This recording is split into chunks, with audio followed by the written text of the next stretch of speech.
శ్రీశైలం దేవస్థానంలో మహాశివరాత్రి బ్రహ్మోత్సవాలు పురస్కరించుకొని రాష్ట్ర ప్రభుత్వం తరపున పట్టు వస్త్రాల సమర్పణ కార్యక్రమం ఘనంగా నిర్వహించబడింది. రాష్ట్ర దేవాదాయ శాఖ మంత్రి ఆనం రామనారాయణ రెడ్డి, స్థానిక శాసనసభ్యులు బుడ్డా రాజశేఖర్ రెడ్డి కలిసి శ్రీ స్వామి అమ్మవార్లకు పట్టు వస్త్రాలను సమర్పించారు. ఈ కార్యక్రమంలో దేవాదాయ కమిషనర్ కె రామచంద్రమోహన్, జిల్లా collector Rajakumari Ganiya, chief festival officer S S Chandrasekhar Azad, ధర్మకర్తల మండలి అధ్యక్షులు పోతకుంట రమేష్ నాయుడు, కార్యనిర్వహణాధికారి ఎం శ్రీనివాసరావు తదితరులు పాల్గొన్నారు.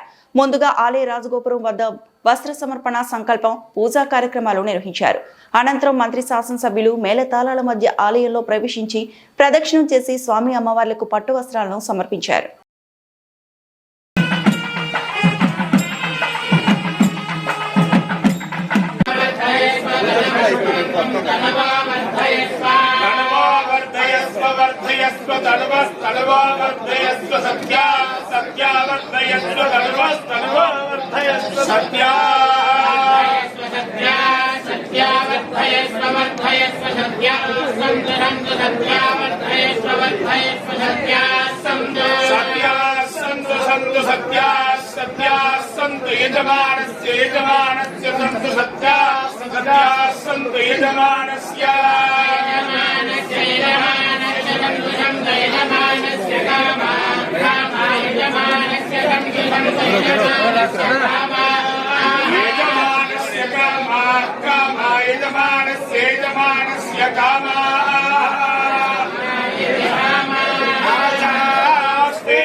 నా ఫ్లాగ్ పడుతుంది ఒకటి.